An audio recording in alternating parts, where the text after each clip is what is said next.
Halo teman-teman, welcome back to my channel YouTube. Kembali lagi bersama aku Kevla. Oke teman-teman, terima kasih buat yang udah pantengin cerita ini dan terima kasih kita udah sampai di tahap ini. Nah, kita lanjutkan lagi ya ceritanya. Malam keberangkatan itu pun tiba. Sebelumnya Bu Asiri sudah memberitahu agar menggunakan mobil lain. Mobil yang lebih besar, mobil yang bahkan belum pernah Pak Budi sentuh sama sekali. Hal itu tidak menimbulkan kecurigaan apapun. Tidak sampai ia tahu siapa saja yang pergi. Malam itu, Pak Budi sudah memarkirkan mobilnya di halaman rumah. Menunggu kedatangan Doro Sasri, dari jauh Pak Budi melihat dengan mata kepala sendiri si anak kecil melihatnya dari jauh. Di belakangnya ada si perempuan. Tatapan mereka dingin. Tidak hanya itu saja, pemandangan lain terlihat dari lantai 2. Pak Budi bisa melihat dengan jelas anak lelaki yang lain. Ia menatap sama dinginnya, sama seperti si anak kecil dari salah satu kamar di lantai 2. Seakan-akan mereka memberi salam perpisahan kepada Pak Budi. Tidak berapa lama Doro Sasri keluar. Ia dibantu oleh Ibu Asiri. Melihat itu, Pak Budi segera membantunya masuk ke dalam mobil. Doro Sasri mengenakan kebaya putih dengan terusan sewek atau selendang batik dari gaya busananya. Seolah Doro Sasri akan menghadiri perjamuan. Tidak ada pertanyaan terlontar dari Pak Budi, hanya sekelibat pemikiran liar. Saat melihat penampilan Doro Sasri malam itu, yang benar-benar terlihat layaknya bangsawan Jawa. "Berangkat sekarang Doro?" tanya Pak Budi yang sudah duduk di bangku supir.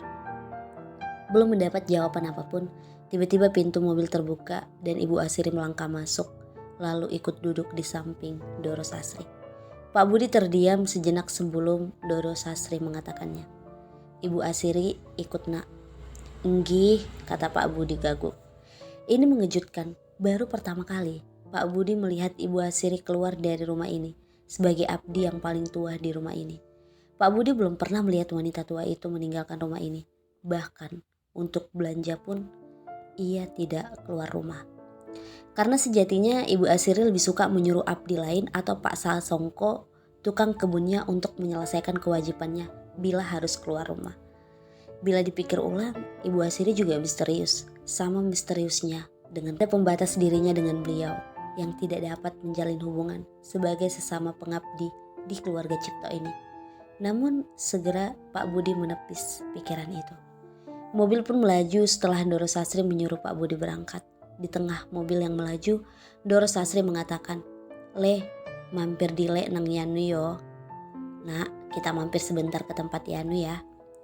Pak Budi ingat dengan nama itu, cucu beliau yang ada di Tit. Tanpa pikir panjang, Pak Budi segera meluncur ke sana. Di luar dugaan, kehadiran mereka seakan-akan sudah ditunggu.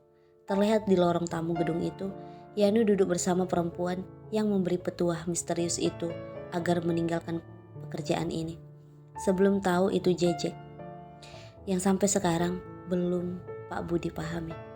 Pak Budi hanya menunggu di dalam mobil, sementara Bu Asirin dan Doro Sasri saling menemui Yanu. Ada peristiwa yang menarik saat Pak Budi melihat apa yang terjadi. Ia mendengar lolongan jeritan dari Yanu yang membuat bulu kuduk berdiri. Yang sebelumnya ia tahu anak muda berkisar usia 20-an menjerit seperti anak kecil. Tidak diketahui apa alasannya. Namun bila diperhatikan dengan seksama, apakah ada hubungannya dengan Ibu Asiri? Setelah kurang lebih 10 menit, Bu Asiri, Doro Sasri kembali ke mobil dengan Yanu di depan mereka. Kini mereka bertiga sudah masuk ke dalam mobil. Ada perasaan tidak mengenakan sebelum Pak Budi meninggalkan tempat itu, yaitu tatapan perempuan itu kepada Pak Budi. Seakan-akan perempuan itu mengatakan, "Bukannya sudah kubilang, dengarkan ucapanku." Pak Budi pun melanjutkan perjalanannya itu menuju tempat yang Doro Sasri ceritakan tempo hari. 7 jam perjalanan, jam menunjukkan pukul 2 dini hari. Memasuki sebuah jalanan yang sepi, sunyi, kiri kanan hanya ada pepohonan rimbun. Kabut perlahan muncul dan hanya Pak Budi yang terjaga saat itu. Setidaknya itulah yang Pak Budi pikir sebelum Pak Budi menyadari sesuatu. Semua mata di dalam mobil ternyata sama terjaganya dengan beliau. "Doro, Ibu kenapa belum tidur?" tanya Pak Budi. Namun anehnya pertanyaan Pak Budi tidak digubris. Seakan mata mereka terbuka namun sukma mereka tengah tertidur. Pak Budi mengulang 3 kali pertanyaan itu, namun tetap tidak mendapat jawaban. Hal itu menimbulkan ketakutan tersendiri kepada Pak Budi. Mungkin karena itu juga memicu Pak Budi sehingga kehilangan fokus. Akibatnya perlahan di tengah kegelapan jalan dan medan naik turun, terlihat di kiri kanan jalan tiba-tiba ramai orang berbaris, membuat Pak Budi kaget. Bagaimana mungkin di tengah jalan gunung seperti ini banyak aktivitas kiri kanan yang ramai orang, seperti pasar dadakan. Kejadian itu terjadi cukup lama, sampai sentuhan Ibu Asiri menghentakkannya, membuat Pak Budi memekik kaget dan menginjak rem kuat-kuat. Ban mobil berdencit keras beradu dengan aspal sebelum berhenti total. Bu Asiri melihat Pak Budi dengan tatapan dingin. "Bu, ada apa ini?" tanya Pak Budi kaget. Tepat di depan Pak Budi ada sebuah pohon besar dan mobil sudah keluar dari jalur aspal. "Sudah, nggak apa-apa, nggak usah dipikirkan. Ayo lanjutkan perjalanannya. Sudah dekat kok." Bu Asiri kembali duduk, mata Yanu masih kosong. Begitu juga dengan Doro Sasri. Bingung, Pak Budi yakin tadi melihat banyak keramaian orang di kiri kanan jalan. Seperti apa yang baru saja terjadi, hanya kilasan mimpi. Untuk ukuran peristiwa bahwa mobil akan menghantam pohon, tak ada satupun yang berwajah panik. Hanya Pak Budi sendiri yang panik. Setelah menempuh 1 jam perjalanan lagi, mereka melihat sebuah gapura. Tidak diketahui ada gapura di tanah gunung ini. Ibu Asiri yang menyuruh masuk ke gapura itu, seakan Ibu Asiri sudah sering sekali melewati jalan ini. Tanpa bertanya, Pak Budi menurut saja. Meski jalanan tidak beraspal, tanahnya tampak kering dan sering dilewati oleh mobil. Dengan samping kiri kanan masih pohon lebat, cukup jauh dari jalan utama. Sebelum mencapai sebuah gerbang singgah, berdiri sebuah villa besar. Di depannya ada tulisan Villa Tit. Pak Budi melihat tulisan pada papan tua yang dibuat dari papan kayu yang sudah tua. Bangunannya menyerupai bangunan Belanda. Yang Pak Budi pertama pikirkan tentang bangunan itu mungkin adalah bangunan ini milik pribadi dari Doro Sasri.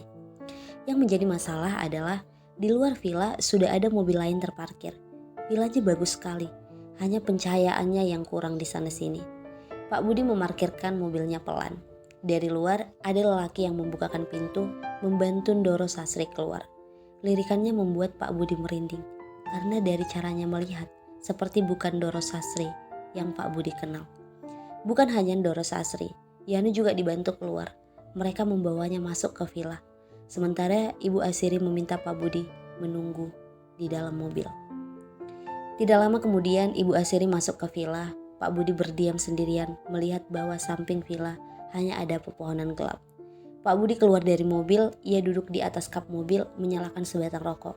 Ia merasa ngeri bila memperhatikan sekitar.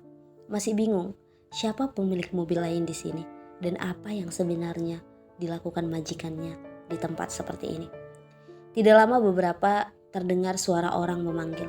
Pak Budi pun melihat. Dari jauh Ibu Asiri memanggilnya. Melambaikan tangannya, Pak Budi pun bersiap menuju ke sana. Sebelum ada seseorang tiba-tiba keluar dari mobil terparkir. Rupanya sedari tadi di dalamnya ada orang lain. "Jangan mendekat Mas," kata orang asing itu. Logatnya seperti logat orang Jakarta. "Gimana Mas? Itu teman saya yang memanggil." Orang asing itu masih diam, lalu berujar dengan nada bertanya, "Yakin itu temanmu yang baru keluar dari mobil Mas?" Ucapan orang itu membuat Pak Budi bingung. Tepat ketika melihat Ibu Asiri lagi, tidak ada orang yang berdiri di sana. Hanya lorong villa yang gelap. Di tempat seperti ini, hal seperti itu sudah biasa Mas. Anggap aja ada yang ingin kenalan. Pak Budi pun mendekati orang itu. Orang itu memberitahunya kalau dia memang dari Jakarta. Alasan kenapa dia ada di sini karena ia baru saja mengantarkan majikannya. Di tengah percakapan itu, Pak Budi tiba-tiba bertanya, "Tempat apa sih ini Mas? Kok pelosok sekali untuk ukuran villa pribadi?" Orang itu diam lama mengamati kemudian melihat Pak Budi sembari berkata, "Anda supir baru ya?" Pertanyaan itu membuat Pak Budi merasa aneh, seolah-olah ia baru saja melontarkan pertanyaan yang salah. Namun Pak Budi menjawab dengan jujur, "Nggih Mas." Orang itu terdiam lama. Oke teman-teman, mungkin sampai ini aja ceritanya. Besok kita lanjutkan lagi ya. Jangan lupa like, komen, dan subscribe.